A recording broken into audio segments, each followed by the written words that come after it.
এইটা কোন চ্যানেল? কুকুরের অ্যাজিলিটি দেখি দেখি। হাহা, এবার রান্নার শো। বিরক্ত লাগছে। আরে বাবা, নাস্তা ছাড়া দিন শুরু হয় নাকি?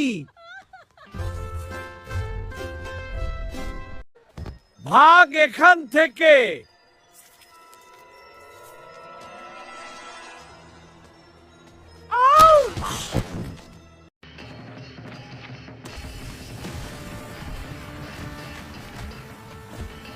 মা, কুকুরটা কত কিউট। বুদ্ধি থাকলে পেট খালি থাকে না। বুদ্ধি থাকলে পেট খালি থাকে না।